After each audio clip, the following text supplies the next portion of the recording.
Audio Jungle. ओम नमः शिवाय। जय जय शिव शंकर। जय जय भोलेनाथ तेरी सदा ही जय। सोमवार व्रत कथा। एक साहूकार था जिसके घर किसी प्रकार की कमी न थी, परंतु उसको एक दुख था। उसको कोई पुत्र न था। वह इसी पुत्र चिंता में रात दिन रहता था और पुत्र की कामना के लिए प्रति सोमवार को शिव जी का व्रत और पूजन किया करता था। सायंकाल को शिवजी के मंदिर में जाकर दीपक जलाया करता था। उसके भक्ति भाव को देखकर एक समय श्री पार्वती जी ने शिवजी महाराज से कहा कि यह साहूकार आपका अनन्य भक्त है और सदैव आपका व्रत और पूजन बड़ी श्रद्धा से करता है। इसकी मनोकामना पूर्ण करनी चाहिए। शिवजी ने कहा, पार्वती, यह संसार कर्म क्षेत्र है। किसान खेत में जैसा बीज बोता है वैसा ही फल काटता है। उसी तरह से इस संसार में जो जैसा कर्म करते हैं वैसा ही फल उसको मिलता है। पार्वती जी ने अत्यंत आग्रह से कहा कि महाराज जी, अभी यह आपका भक्त है और जिसको किसी प्रकार का कोई दुख होता है तो उसको अवश्य दूर करना चाहिए, क्योंकि आप सदैव अपने भक्तों पर दयालु हैं, उनके दुखों को दूर करते हैं। यदि आप ऐसा नहीं करेंगे तो क्यों मनुष्य आपकी सेवा व्रत और पूजन करेंगे। पार्वती जी का ऐसा आग्रह देख शिवजी महाराज कहने लगे कि हे पार्वती, इसके कोई पुत्र नहीं है। इसी पुत्र चिंता में अति दुखी रहता है। इसके भाग्य में पुत्र न होने पर भी मैं उसको पुत्र की प्राप्ति का वर देता हूँ, परंतु वह केवल 12 वर्ष तक जीवित रहेगा। इसके पश्चात में मृत्यु को प्राप्त हो जाएगा।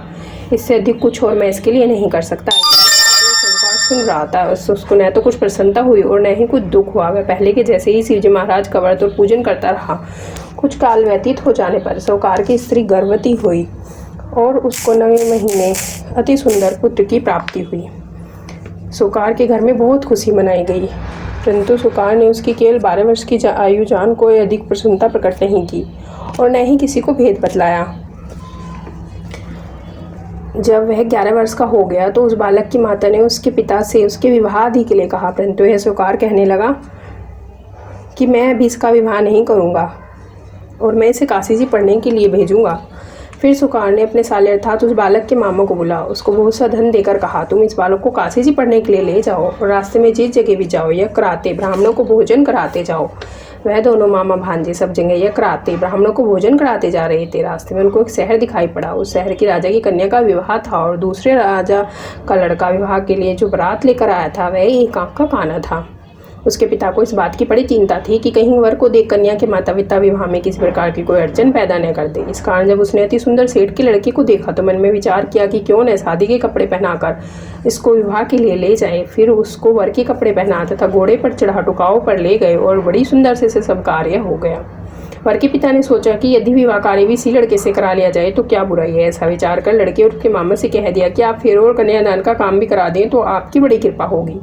हम इसके बदले में आपको बहुत धन देंगे। उन्होंने यह भी स्वीकार कर लिया। विवाह कार्य बहुत अच्छी तरह से संपन्न हो गया, परंतु जिस समय लड़का जाने लगा उसने राजकुमारी की चुन्नी के पल्ले पर लिख दिया कि तेरा विवाह तो मेरे साथ हुआ है, परंतु जिस राजकुमार के साथ तुम्हें भेजेंगे वह तो एक आँख का काना है और मैं तो काशी जी पढ़ने के लिए जा रहा हूँ। उस राजकुमारी ने जब चुनरी पर ऐसा लिखा हुआ पाया तो उसने राजकुमार के साथ जाने से मना कर दिया और कहा, यह मेरा पति नहीं है, मेरा विवाह इसके साथ नहीं हुआ, वह तो काशी जी पढ़ने के लिए गया हुआ है। राजकुमारी के माता पिता ने अपनी कन्या को विदा नहीं किया और भारत वापस चले गए। उधर वह सेठ का लड़का और उसका मामा काशी जी पहुँच गए।